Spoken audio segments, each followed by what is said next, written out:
अस्सलाम वालेकुम। मेरा नाम है डॉक्टर आयशा महरीन।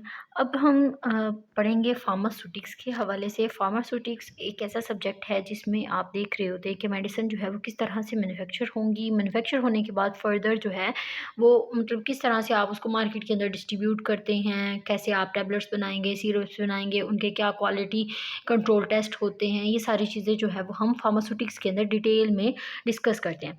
तो सबसे पहला जो चैप्टर है हमारा फार्मास्यूटिक्स का वो है फार्मेसी रेलेवेंट। चैप्टर का जो टाइटल है फार्मेसी टेक्नीशियन की बुक में वो है फार्मेसी।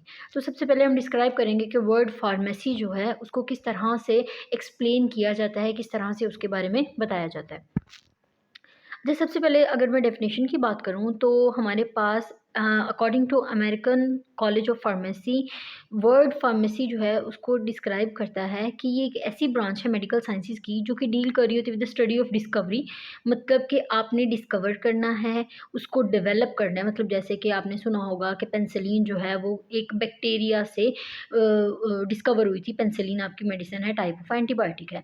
तो किस तरह से आप उसे डिस्कवर करेंगे, फ़र्दर उसको डेवलप करेंगे और फिर उसको और सिंथेसाइज़ करेंगे, मतलब कि उसको एक एप्रोप्रिएट फ़ॉर्म के अंदर जो है वो कन्वर्ट करेंगे कि किसके अंदर जो है वो ज़्यादा स्टेबल होती है। फिर उसकी मैन्युफैक्चरिंग आ जाएगी। मैन्युफैक्चरिंग में कि आप कौन-कौन सी उसकी मैन्युफैक्चरिंग कर सकते हैं। फॉर एग्ज़ाम्पल आप उसे टैबलेट्स में बना सकते हैं, आप कैप्सूल्स उसके बना सकते हैं। देखा होगा आपने कि एक ही आपकी जो इंग्रीडिएंट होता है, ये एक ही ड्रग होता है, वो डिफरेंट डोज़ेज फ़ॉर्म में आपके पास अवेलेबल होता है अकॉर्डिंग टू विलिंगनेस के बच्चे और एल्डर जो पेशेंट्स होते हैं वो किस तरह उसे इनटेक करेंगे। उसके बाद आ जाता है कि एक्शन, कि उसका आपकी बॉडी के ऊपर क्या एक्शन होगा। फिर फर्दर उसकी आ जाएगी क्वालिटी अश्योरेंस। आप जो है वो उसकी क्वालिटी को अश्योर करेंगे, चेक करेंगे कि आया कि आप जो मेडिसिन बना रहे हैं वो सही क्वालिटी की है या नहीं है। देन आपके पास आ जाएगा डिस्ट्रीब्यूटिंग रेगुलेटरी अफेयर्स। सारे आप जो है वो अफेयर्स वगैरह रेगुलेटरी अफेयर्स के बारे में देखेंगे कि आप कहाँ-कहाँ इसको डिस्ट्रीब्यूट कर सकते हैं। जैसे कि कुछ ऐसी मेडिसिन्स होती हैं जो फार्मेसी पे अवेलेबल होती हैं। आप जैसे स्टेरॉइड्स, नारकोटिक्स, और आप मेडिकल स्टोर पे उसे नहीं प्रोवाइड कर सकते। तो ये सारी चीज़ें आप चेक करते हैं। फिर उसके क्लिनिकल यूजेस कि आप किस चीज़ के लिए इस्तेमाल कर सकते हैं। जैसे कि पैनाडोल है, वो आपके पास as a pain killer, analgesic भी इस्तेमाल हो रही होती है, एंटीपायरेटिक भी इस्तेमाल हो रही होती है। तो उसके क्लिनिकल यूजेस की एक मेडिसिन है, आप उसको कहाँ-कहाँ इस्तेमाल कर सकते हैं। देन उसके मार्केटिंग पैटर्न आ जाएँगे कि क्या किस तरह से मार्केटिंग आप करेंगे अपनी ड्रग की कि आपकी सेल जो है वो एनहांस हो सके। तो ये सारी चीज़ें आती हैं रेलेवेंट टू द ड्रग, कि एक ड्रग जो है उसकी आपने डिस्कवरी से लेकर उसके मार्केटिंग पैटर्न तक जो आप सारी डिटेल में स्टडी करेंगे, पढ़ेंगे चीज़ों के बारे में, उसको जो है वो हम फार्मेसी कहते हैं। अच्छा, उसके बाद नेक्स्ट जो है वो आपके पास एक और डेफिनेशन है according to American pharmacist association. जो है फार्मासिस्ट की जो पूरी एक एसोसिएशन है अमेरिकन, उन्होंने कैसे फार्मेसी वर्ड को डिस्क्राइब किया है कि फार्मेसी एक ऐसा प्रोफेशन है जो कि डेडिकेटेड होता है appropriate use of medication, devices and services to achieve optimal therapeutic outcome. कि आपने क्या करना है कि एक तो मेडिसिन जो है उसका अप्रोप्रिएट यूज़ मतलब सही इस्तेमाल करना है अकॉर्डिंग टू नीड। उसमें आपके पास आ जाएगा कि एक आपका ड्रग है उसकी क्या हाफ लाइफ है, कितने टाइम तक उसका आपके ऊपर असर रहेगा। ये सारी चीज़ें जो है वो आपने करनी है। फिर डिवाइसेस आ जाती हैं, जैसे कि फर्दर आपके पास डिवाइसेस में आ जाएगा कुछ पेशेंट होते हैं जो एस्थमेटिक होते हैं, तो वो क्या करते हैं इनहेलर्स इस्तेमाल कर रहे होते हैं। इंसुलिन अगर लगानी है तो उसके लिए आपके पास पेन्स होते हैं, ये इंजेक्शन है वो सबक्यूटेनियस लगाना है। तो ये सारी कि आप डिवाइस अगर है, कोई भी मेडिसिन ऐसी है जो आप किसी डिवाइस के साथ अपनी बॉडी के अंदर एंटर करेंगे, तो उसका बेहतर हल जो है वो क्या होगा। एंड सर्विसेज, आप कौन-कौन सी सर्विसेज जो है वो इनटेक कर सकते हैं ताकि आपके पास मैक्सिमम आउटकम आए। ऐसा नहीं हो कि आपका आउटकम ही नहीं आ रहा, आप मेडिसिन इस्तेमाल कर रहे हैं और आप जो है वो ट्रीट नहीं हो रहे। तो ये सारी चीज़ें जो है वो आपको फार्मेसी ही बताती है। फिर आ जाती हैं फर्दर टाइप्स आ जाएँगी, स्पेशलिटीज़ आ जाएँगी कि फार्मेसी जो है उसकी कौन-कौन सी टाइप्स आते हैं। सबसे पहले इंडस्ट्रियल फार्मेसी एक ऐसी फार्मेसी होती है जिसमें मेडिसिन के बारे में, मैन्युफैक्चरिंग के बारे में पढ़ रहे होते हैं, कैसे मशीन्स का इस्तेमाल करके हम मेडिसिन्स बना रहे होते हैं। रिटेल फार्मेसी आ जाती है। रिटेल में आपके पास 2 तरह की टाइप होती हैं, एक कम्युनिटी फार्मेसी, देन आपके पास होलसेल फार्मेसी। अब कम्युनिटी फार्मेसी में क्या आपके पास आता है कि कम्युनिटी फार्मेसी बेसिकली आपकी डायरेक्ट जो है प्रोवाइड कर रही होती है पेशेंट्स को मेडिसिन प्रोवाइड। जैसे आपने देखा होगा कि आपकी सिटी के अंदर डिफरेंट फार्मेसीज़ मौजूद होती हैं, तो वो क्या करते हैं, पेशेंट कोई भी जाता है अपनी प्रिस्क्रिप्शन दिखाता है और उनको जो है वो मेडिसिन प्रोवाइड कर दी जाती है। तो वो आपके पास कम्युनिटी फार्मेसी होती है, होलसेल फार्मेसी में बल्क अमाउंट में जो है वो मेडिसिन प्रोवाइड करती हैं। आगे हम डिटेल में इसके बारे में भी देखेंगे। उसके बाद है हॉस्पिटल फार्मेसी, ऐसी फार्मेसी जो हॉस्पिटल के अंदर मौजूद होगी और हॉस्पिटल में जितनी भी मेडिसिन इस्तेमाल हो रही होती है वो सारी आपके उधर हॉस्पिटल फार्मेसी में अवेलेबल होती हैं। फिर आती है फोरेंसिक फार्मेसी। अब हर चीज़ के जैसे कि रूल्स एंड रेगुलेशन होते हैं, इसी तरह से फार्मेसी प्रोफेशन के भी कुछ रूल्स एंड रेगुलेशन हैं जिसको फॉलो करना ज़रूरी है। तो आपके पास यहाँ पे फोरेंसिक फार्मेसी क्या करती है, फोरेंसिक फार्मेसी में ड्रग रूल्स होते हैं, लॉज होते हैं जिसको आपने फॉलो करना है। अगर आप उसे फॉलो नहीं करेंगे तो आपको अल्टीमेट क्या होगा कि कोई ना कोई आप रूल ब्रेक करेंगे तो उसकी आपको सज़ा होगी, साथ में आपको जुर्माना होगा। जैसे कि आपके ट्रैफिक रूल्स होते हैं, ट्रैफिक के कवानीन होते हैं कि आप उसको फॉलो करेंगे, अगर आप फॉलो नहीं करेंगे तो क्या होगा, अल्टीमेटली आपको पे करना पड़ेगा या आपको सज़ा भी हो सकती है। अगर आप कोई सीरियस जुर्म करते हैं जैसे कत्ल हो गया, इस तरह से कुछ भी होगा व्हाटएवर, तो ये सारी चीज़ें आपके पास आ जाती हैं। फिर आ जाता है कंपाउंडिंग फार्मेसी। अब कंपाउंडिंग फार्मेसी एक ऐसी फार्मेसी होती है जहाँ पे फार्मासिस्ट का होना लाज़मी होता है। कंपाउंडिंग में क्या होता है कि फार्मासिस्ट, पेशेंट आया है, उसके पास जो प्रिस्क्रिप्शन मेडिसिन है वो आपके पास अवेलेबल नहीं है, तो आप फ़ौरी तौर पे उसे कंपाउंड करके अवेलेबल कर दें। तो ये आपके पास है, बना के वहीं पे आप जो है वो प्रोवाइड कर दें, तो इसे कंपाउंडिंग फार्मेसी कहते हैं। डिस्पेंसिंग फार्मेसी आ जाएगा कि आपने मेडिसिन जो है उसको डिस्पेंस करना है। अब नेक्स्ट हम जो है वो डिटेल में पढ़ेंगे इंडस्ट्रियल फार्मेसी के बारे में। इंडस्ट्रियल फार्मेसी बेसिकली क्या होती है, आपके पास एक फंडामेंटल बैकबोन होती है फार्मेसी प्रोफेशन की। अब ये आपके पास एक ऐसा इंस्टीट्यूट होता है जहाँ मेडिसिन जो होती हैं उसको मैन्युफैक्चर किया जाता है इंडस्ट्रियल स्केल के ऊपर। मतलब कि आप लार्ज स्केल के ऊपर मेडिसिन जो है वो मैन्युफैक्चर कर रहे होंगे। एक टाइम में आपका बैच बन रहा होता है और बैच के अंदर 500 मेडिसिन होती हैं, 300, 400, इस तरह से हंड्रेड या थाउजेंड्स की तादाद में आपकी मेडिसिन एक बैच के अंदर मैन्युफैक्चर हो रही होती हैं। पहले अगर देखा जाए तो पाकिस्तान में मेडिसिन जो है वो कैसे मैनुअली मैन्युफैक्चर की जाती थी, तो लेकिन विद पैसेज ऑफ टाइम और साइंटिफिक एडवांसमेंट के साथ साथ सेमी ऑटोमेटिक मशीन्स और ऑटोमेटिक मशीन्स जो हैं वो आ चुकी हैं, जिसमें क्या है कि आपने सारे इंग्रेडिएंट्स को वेख करके जो है वो ऐड कर देना होता है और खुद से मेडिसिन जो है मैन्युफैक्चर होकर आपकी इवन दो के पैकेजिंग होके आपके पास आ रही होती है। तो ये सारा जो है वो आप इंडस्ट्रियल फार्मेसी में पढ़ते हैं। अच्छा, उसके बाद नेक्स्ट हमारे पास आ जाता है कि फार्मास्यूटिकल इंडस्ट्री जो है वो कंटेन कर रही होती है कुछ डिपार्टमेंट्स आपके पास आ जाते हैं। जैसे कि सबसे पहले आपके पास आ जाता है प्रोडक्शन सेक्शन। अब जैसे नाम से ही पता चल रहा है प्रोडक्शन सेक्शन है, तो इसका मतलब है कि यहाँ पे क्या है, मेडिसिन जो है वो फॉर्मुलेट हो रही होती है, मेडिसिन जो है वो आपकी मैन्युफैक्चर हो रही होती है अकॉर्डिंग टू स्पेसिफिकेशन, कि आप जो है वो क्या क्या स्पेसिफिकेशन प्रोवाइड कर रहे हैं। अब जैसे कि आपके पास आ जाता है टैबलेट्स। आपने देखा होगा टैबलेट्स मार्केट में आपके पास अवेलेबल होती हैं। इसके अलावा आपके पास जो है वो सिरप्स होते हैं, आपके पास जो है वो इंजेक्शंस होते हैं, कैप्सूल्स होते हैं, ये सारी आपके पास मौजूद होती हैं। तो इंडस्ट्री में क्या होता है, बेसिकली एक अलग से सेक्शंस बने होते हैं। जैसे आपके घर के अगर आप देखें तो आपने स्पेसिफाई किया होता है ना, ये आपका बेडरूम है, ये ड्राइंग रूम है, टीवी लॉन्च है। इसी तरह से आप जब इंडस्ट्री में जाते हैं तो वहाँ पे भी उन्होंने स्पेसिफाई किया होता है कि एक ऐसा एरिया है जहाँ पे आपकी टैबलेट्स बनेंगी, नेक्स्ट ये एक ऐसा एरिया है जहाँ पे आपके सिरप्स बनेंगे। तो ये सारी चीज़ें जो है इस तरह से होती हैं। प्रोडक्शन सेक्शन में क्या है, बेसिकली प्रोड्यूस कर रहे हैं, मेडिसिन को फॉर्मुलेट कर रहे होते हैं। नेक्स्ट आपके पास आ जाता है वेयर हाउस। वेयर हाउस एक आपके पास इंपॉर्टेंट सेक्शन होता है इंडस्ट्री का, जहाँ पे रॉ मटेरियल और आपके जो फिनिश प्रोडक्ट होते हैं उनको स्टोर किया जाता है। मतलब कि रॉ मटेरियल एक ऐसा सब्सटेंस होता है जिससे आपने मेडिसिन मैन्युफैक्चर करनी है, और फिनिश प्रोडक्ट एक ऐसे आपके पास होगा जो जैसे कि टैबलेट आपके पास मैन्युफैक्चर हो गई है तो वो आपके पास फिनिश प्रोडक्ट में है। आप उसको मार्केट में सप्लाई करने से पहले जहाँ स्टोर करेंगे तो वो आपका वेयर हाउस होगा। नेक्स्ट आ जाता है क्वालिटी कंट्रोल सेक्शन। अब आपके पास एक ऐसा सेक्शन होता है इंडस्ट्री का जहाँ पे आपके जो रॉ मटेरियल जिससे आपने मेडिसिन बनानी है उसकी क्वालिटी चेक की जाती है, और आपके जो फिनिश प्रोडक्ट है उनकी क्वालिटी चेक की जाती है। अब जो रॉ मटेरियल है बेसिकली इसमें अगर हम बात करें तो आपने देखना होता है कि आप जो चीज़ इस्तेमाल करें, आया कि आपको वो जो भी आपका प्रोवाइडर है उसने वो प्योरिटी उसकी देखी है कि नहीं। ऐसा तो नहीं है कि आपको कोई और मेडिसिन बता के और कोई और प्रोवाइड कर दी गई है, मतलब कि उसमें किसी किस्म की जो है वो सब स्टैंडर्ड ड्रग तो मौजूद नहीं, ये सारी चीज़ें जो है वो आप देखते हैं। उसके बाद फिनिश प्रोडक्ट में जैसे कि टैबलेट्स बन गई, सिरप्स बन गए, तो इसमें आप चेक कर रहे होते हैं कि इनकी क्वालिटी जो है वो ऑथेंटिक है कि नहीं। जैसे टैबलेट्स जो है तो हम उसको देखते हैं कि वो कितने टाइम के अंदर डिसइंटीग्रेट होगी। ऐसे तो नहीं है कि आप उसे खा लें और उसके अंदर जो है वो जल्दी डिसइंटीग्रेट ना हो, वो आपके स्टमक में वैसे रहे और वैसे आपकी बॉडी से एलिमिनेट हो जाए। तो ये सारी चीज़ें जो हैं वो हम चेक करते हैं। सिरप्स की क्वालिटी चेक करते हैं कि उसकी विस्कोसिटी जो है वो कितनी ज़्यादा है, क्योंकि हमें जो है वो एक ऑप्टिमल विस्कोसिटी चाहिए कि ईज़िली पोरेबल हो। अब ऐसा नहीं है कि वो इतनी थिन हो के ऐसे स्पिल होती रहे और इतनी वो थिक हो के आप जो है वो सिरप की बॉटल को काफ़ी देर तक आप होल्ड करके रखें और वो जो है वो बाहर ही नहीं आ रहा सिरप आपका। तो ये चीज़ इस तरह नहीं होनी चाहिए। उसके बाद नेक्स्ट आपके पास आ जाता है फार्मास्यूटिकल इंडस्ट्रीज़ जो होती हैं मेनली कंटेन फॉलोइंग डिपार्टमेंट्स में। आपके नेक्स्ट आ जाता है एक R&D सेक्शन होता है जिसे रिसर्च एंड डेवलपमेंट सेक्शन कहते हैं। अब ये एक ऐसा सेक्शन होता है जिसमें क्या होता है बेसिकली आप डिस्कवर भी कर रहे होते हैं मेडिसिन, नई जो आपकी मेडिसिन है उनके बारे में भी डिस्कवर कर रहे होते हैं। फिर जो आपकी डेवलप मेडिसिन होती हैं आप उनको डेवलप भी करते हैं, या फिर आपने जो पहले से डेवलप की हुई हैं आप उनके अंदर कोई ना कोई ऐसी चीज़ ऐड कर रहे होते हैं जिससे आप उसको और अच्छा और बेहतर बना सकें। मतलब कि आप नई मेडिसिन भी सिंथेसाइज़ कर रहे हो, जो आपकी पुरानी मेडिसिन है आप उनके फ़ॉर्मूलाज़ के ऊपर भी काम कर रहे होते हैं।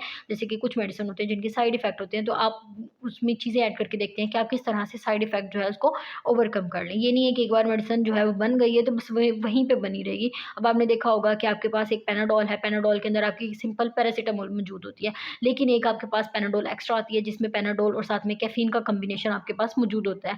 तो इस तरह से आपके न्यू कॉम्बिनेशंस जब जनरेट होते हैं तो वो आपके R&D research and development section के अंदर जनरेट हो रहे होते हैं। उसके लास्ट जो आपका आ जाता है वो है एडमिनिस्ट्रेशन सेक्शन। अब एडमिनिस्ट्रेशन सेक्शन एक ऐसा सेक्शन है जिसे बैकबोन भी कहा जाता है आपकी फार्मास्यूटिकल इंडस्ट्री की। अब ये एक ऐसा सेक्शन होता है जो कि रिस्पॉन्सिबल होता है मैनेज करने के लिए सारे ही आपके मैटर्स, आपके सारे डॉक्यूमेंट्स जो होते हैं उनको मैनेज करने के लिए जो आपका डिपार्टमेंट होता है वो एडमिनिस्ट्रेशन होता है।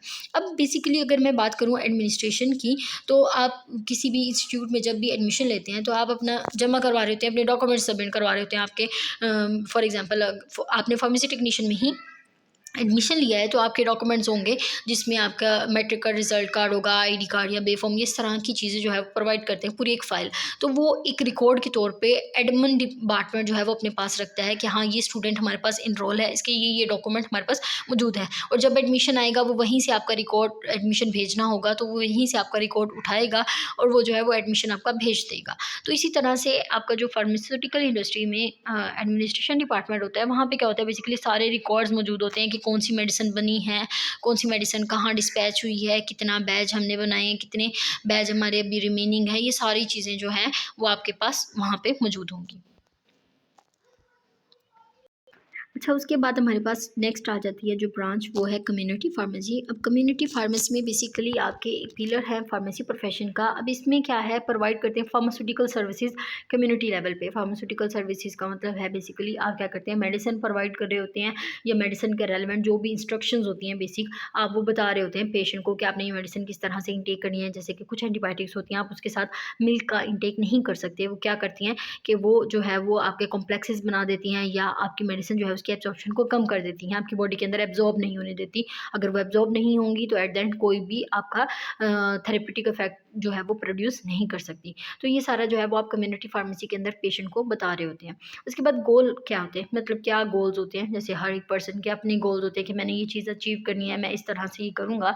सेम वैसे ही कम्युनिटी फार्मेसी के कुछ ऐसे गोल्स हैं कि एक तो क्वालिटी मेडिसिन प्रोवाइड करनी है लोगों को, मतलब अच्छी से अच्छी जो मेडिसिन होगी या जिसके अच्छे रिजल्ट्स होंगे वो अपनी पब्लिक को प्रोवाइड करनी है। फिर उसके बाद जर्नल गाइडेंस और काउंसलिंग करनी है कि मेडिसिन के और वैक्सीनेशन के हवाले से आप उनको गाइडेंस प्रोवाइड करेंगे कि आपने मेडिसिन किस तरह से लेनी है, या फिर ये वैक्सीनेशन अगर आप करवा रहे हैं तो आप ये वैक्सीनेशन कैसे करवाएंगे, इसके लिए किस तरह से जो है वो जाना ज़रूरी है, कितनी देर बाद आप वैक्सीनेशन कराएँगे, ये सारी चीज़ें जो है वो आप बताते हैं। फिर आ जाता है ऑर्गेनाइज़ अ हेल्थ कैंप। अब हेल्थ कैंप में आपके पास आ जाएगा, जैसे आपने देखा होगा जैसे सैलाब वगैरह आता है, ज़लज़ला आता है, तो वहाँ पे क्या होता है बेसिकली डिफरेंट हेल्थ कैंप्स जो हैं वो लगाए जाते हैं। वहाँ पे लोगों को फ्री अदवायात प्रोवाइड की जाती हैं और इसके अलावा उनका चेकअप किया जाता है, ये सारी चीज़ें। तो ये कम्युनिटी फार्मेसी जो है वो कर रही होती है, खिदमत खलक के लिए भी आप कह सकते हैं कर रही होती है विदाउट एनी चार्जेज़। वहाँ पे डिफरेंट फार्मासिस्ट, डॉक्टर्स जो हैं वो जाते हैं और और हेल्थ कैंप जो है वो ऑर्गेनाइज़ करते हैं।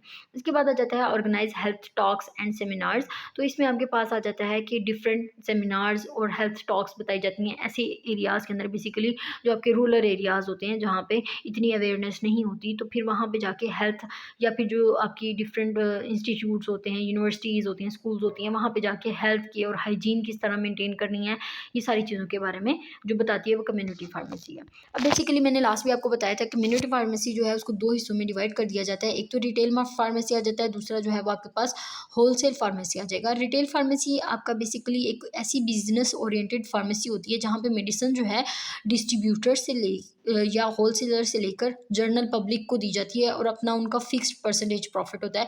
कुछ लोग 1% अप्लाई कर रहे होते हैं, कुछ 2%, ये अपने मार्जिन होता है कि फार्मेसी कितना परसेंट उसके ऊपर अप्लाई करेगी। मेडिसिन कहाँ से ले रहे हैं, डिस्ट्रीब्यूटर से ले रहे हैं या होलसेलर से ले रहे हैं। अब होलसेल फार्मेसी की तरफ आते हैं, वहाँ पे क्या होता है, ये एक ऐसी बिजनेस ओरिएंटेड टाइप फार्मेसी है जहाँ पे मेडिसिन जो है वो मैन्युफैक्चर से ली जाती हैं और डिस्ट्रीब्यूट की जाती हैं मेडिकल स्टोर्स में, फार्मेसीज़ में और हॉस्पिटल में ऑन बल्क और फिक्स्ड रेट के ऊपर। मतलब कि यहाँ पे डायरेक्ट आपकी इंडस्ट्री से फर्म ली जा रही है मेडिसिन और उसको कहाँ प्रोवाइड किया जा रहा है, आपके मेडिकल स्टोर्स पे दिया जा रहा है, आपकी फार्मेसीज़ पे दिया जा रहा है और हॉस्पिटल में even though bulk quantity large quantity में प्रोवाइड किया जा रहा है अपने ही फिक्स्ड प्रॉफिट के ऊपर। जितना मार्जिन वो अप्लाई करना चाह रहे हैं 1% या 2% जो भी उनका होगा। तो सेम बेसिकली यहाँ पे डिफरेंस दोनों में यही कि रिटेल फार्मेसी का डायरेक्ट कॉन्टैक्ट होता है लोगों के साथ, पीपल्स के साथ, आपके पीपल के साथ, जनरल पब्लिक के साथ। लेकिन होलसेल फार्मेसी में क्या है कि वहाँ पे उनका कॉन्टैक्ट आपकी जनरल पब्लिक के साथ नहीं होता। वो क्या करते हैं, डायरेक्ट अथॉरिटीज़ जैसे कि फार्मेसीज़ और मेडिकल स्टोर्स और आपकी जो भी हैं हॉस्पिटल फार्मेसीज़ को दे देते हैं और वो खुद ही आगे जो है वो प्रोवाइड कर देंगे पब्लिक को मेडिसिन। उसके बाद आ जाता है फोरेंसिक फार्मेसी। अब फोरेंसिक फार्मेसी आपके पास एक ऐसी ब्रांच है फार्मेसी की जो कि डील करती है with the study of drug laws known as, मतलब ड्रग के बारे में या मेडिसिन के बारे में कौन कौन से लॉज हैं। Forensic pharmacy basically legal aspects जितने भी होंगे आपकी फार्मेसी प्रैक्टिस के, उसके बारे में जो है वो बात करती है। अब किस तरह से आप लाइसेंस अपना ऑपरेट कर सकते हैं, जैसे कि अभी बात हमने रिटेल में की है, वहाँ पे होलसेल में की है कि मैन्युफैक्चरर से आप लेंगे इस तरह से, तो किस तरह एक इंडस्ट्री का आपको लाइसेंस मिलेगा, किस तरह से आप ड्रग की सेल्स के लिए जैसे मेडिकल स्टोर आप कर रहे हैं तो आप किस तरह आप अप्लाई करेंगे अपनी डिग्री पूरी, अपना डिप्लोमा पूरे होने के बाद किस तरह से आप अप्लाई करेंगे तो आपको लाइसेंस मिल जाएगा। इसी तरह से फोरेंसिक फार्मेसी बता रही होती है कि जो फार्म डी करता है, फार्मेसिस्ट होता है, वो कैसे अप्लाई करेगा तो उन्हें फार्मेसी का लाइसेंस मिलेगा, फार्मेसी में क्या क्या चीज़ें होनी चाहिए, मेडिकल स्टोर में क्या क्या चीज़ें होनी, तो ये सारी चीज़ें जो है वो फोरेंसिक फार्मेसी बता रही होती है। अब एक नई ड्रग जब मार्केट में आप लॉन्च कर रहे होते हैं तो किस तरह से आप उसको पहले ड्रैप से जो है वो ड्रग रेगुलेटरी अथॉरिटी पाकिस्तान से जो है वो कैसे आप उसको करवाएँगे रजिस्टर, ये सारी चीज़ें आ जाती हैं। फिर आपके पास आ जाता है duties and responsibilities of all government authorities के, गवर्नमेंट के जो एम्प्लॉयज़ होते हैं बेसिकली फार्मासिस्ट जो होते हैं जैसे कि ड्रग इंस्पेक्टर है या फिर आपके पास हॉस्पिटल फार्मासिस्ट है, उनकी क्या अथॉरिटीज़ होंगी, क्या उनकी ड्यूटीज़ होंगी, किस चीज़ के लिए वो रिस्पॉन्सिबल होंगे, क्या-क्या काम उन्होंने करने हैं, ये सारे जो हैं वो फोरेंसिक फार्मेसी के अंदर बताए जाते हैं।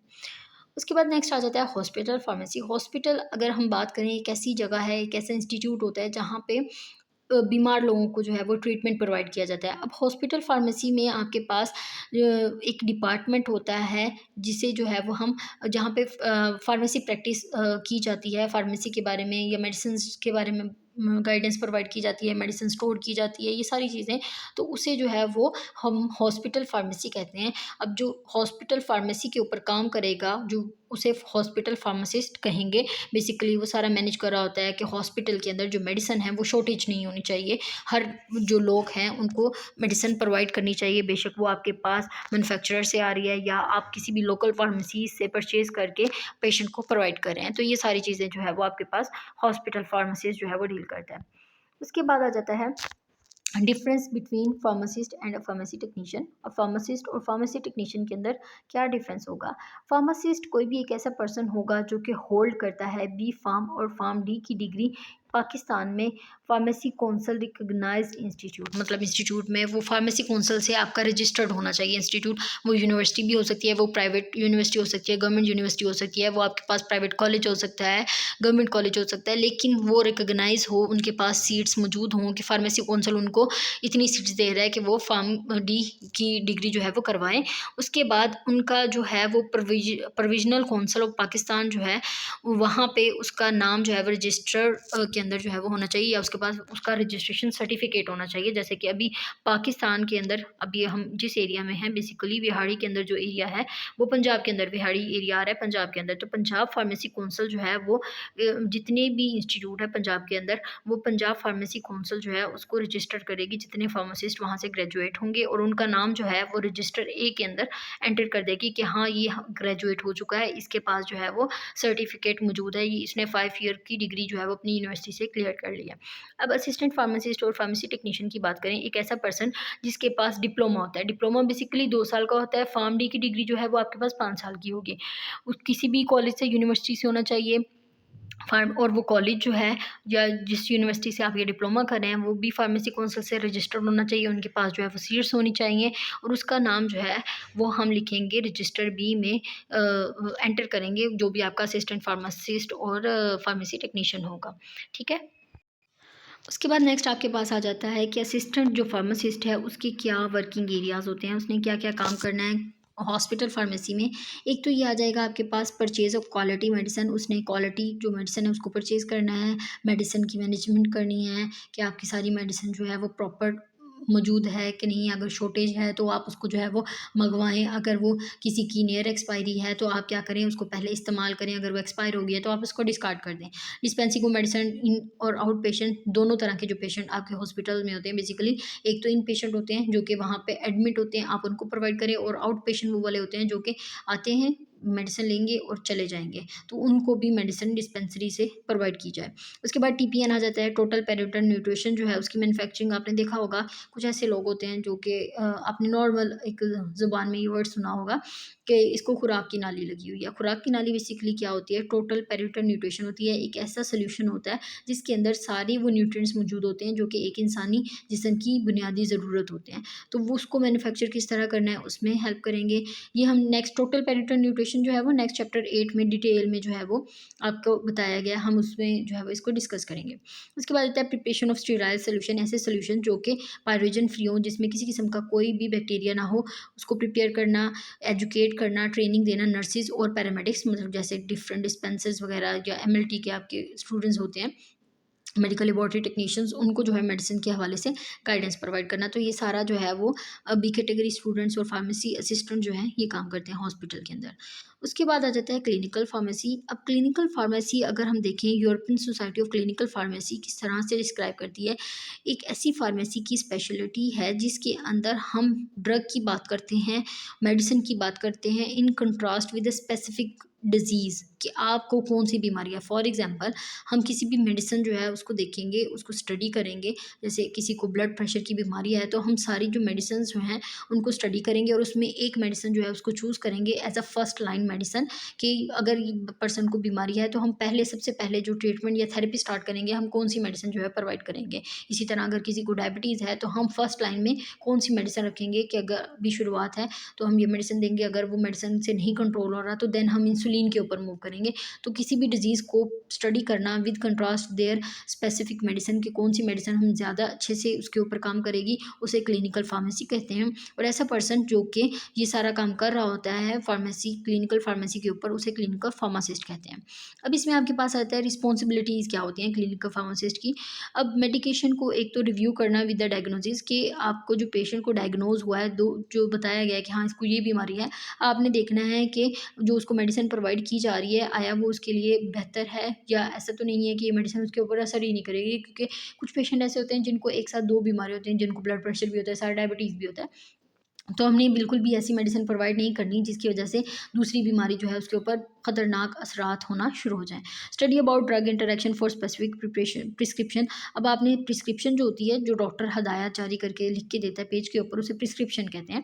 तो आपने देखना है कि स्पेसिफिक कोई ऐसा तो नहीं है कि एक मेडिसिन जो है वो दूसरी के साथ इंटरैक्ट कर रही है, एक दूसरे के असर को जो है वो कैंसल आउट कर रही है।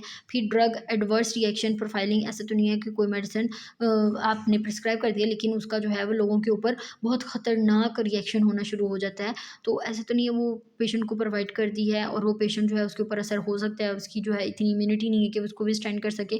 फिर आ जाता है pharmaco economic studies. Pharmaco economic studies basically ऐसी स्टडी होती है जिसमें हम मेडिसिन्स जो हैं या थेरेपीज़ जो हैं उनको कंपेयर करते हैं पेशेंट के साथ, कि पेशेंट जो है अगर ये मेडिसिन, एक होती है आपके पास थोड़ी-सी एक्सपेंसिव मेडिसिन, एक होती है थोड़ी-सी आपके पास कम एक्सपेंसिव मेडिसिन, तो हम उनको कंपेयर करते हैं कि ये थेरेपी जो है आप प्रोवाइड कर रहे हैं वो पेशेंट को कितनी कॉस्टली है। मतलब ऐसा तो नहीं है कि उसको बहुत ज़्यादा वो कॉस्टली हो रही है और वो जो है अफ़ोर्ड नहीं कर रहा है, जिसकी वज़ह से वो क्या करे कि नहीं, मैं मेडिसिन जो है वो नहीं लेता, मेरे पास इतने पैसे नहीं हैं कि मैं इसको अफ़ोर्ड कर सकूँ। तो हमने उसको पेशेंट को उसकी कह सकते हैं हैसियत के मुताबिक आप जो है उसको प्रोवाइड करेंगे कि हाँ, ये मेडिसिन आपके ऊपर असर भी करेगी और ये आपके लिए ज़्यादा जो है वो आपकी बजट फ्रेंडली है, कि आपकी जो है ना ज़्यादा एक्सपेंसिव नहीं है। ये सारी चीज़ें स्टडी करना। फिर आ जाता है ड्रग फ़ॉर्मूलरी। मतलब आपने देखा होगा कि आपके बहुत सी मेडिसिन्स होती हैं, बहुत से ड्रग्स होते हैं, लेकिन हर हॉस्पिटल या हर फार्मेसी में वो सारी मेडिसिन अवेलेबल नहीं होती। क्यों? क्योंकि आपका जो भी एरिया होता है, वहाँ पे देखा जाता है कि स्पेसिफ़िक कौन-सी बीमारी जो है वो ज़्यादा पाई जाती है, कौन-सी डिज़ीज़ ज़्यादा। अगर बिहाड़ी की साइड पे देखूँ तो यहाँ पे ज़्यादातर आपके पास जो पेशेंट आते हैं वो डायबिटीज़ और हाइपरटेंशन के पेशेंट आते हैं। तो इसी हिसाब से जो आपका क्लिनिकल फार्मासिस्ट है वो एक ड्रग फ़ॉर्मूलरी या एक ऐसी लिस्ट जनरेट करता है जिसमें इनके रेलेवेंट, जैसे अभी मैंने आपको बताया, ब्लड प्रेशर या आपका आ जाता है ब्लड प्रेशर और साथ में डायबिटीज़, उसकी सारी मेडिसिन जो है वो वहाँ पे मौजूद होंगी। तो ये आपके पास जो है वो ड्रग फ़ॉर्मूलरी के अंदर आ जाएगा। उसके बाद लास्ट आपके पास है इधर थेरेप्यूटिक्स। क्या होती है? थेरेप्यूटिक्स आपके पास एक ऐसी ब्रांच होती है मेडिकल साइंसेज़ की जो कि डील कर रही है with the treatment of disease, कि आप एक डिज़ीज़ है उसको किस तरह से ट्रीट करेंगे, कौन-कौन सी स्ट्रैटेजीज़ अप्लाई करेंगी जिसकी वज़ह से आपकी बीमारी जो है वो बिल्कुल ठीक हो सकती है। तो ये सारा जो है वो थेरेप्यूटिक्स के अंदर हम बात करेंगे। उसके बाद thank you so much lecture के लिए कि आपने जो है उसको देखा, स्टडी किया। अगर किसी किस्म की कोई भी कन्फ्यूजन हो, मतलब किसी भी पॉइंट की अगर आपको समझ नहीं आ रही, तो आप जो है वो कमेंट सेक्शन के अंदर बता सकते हैं। मैं उसको जो है वो फर्दर इंशाल्लाह ज़रूर आपको रिस्पॉन्स दूँगी और एक्सप्लेन कर दूँगी कि इसका क्या है क्या नहीं। ठीक है?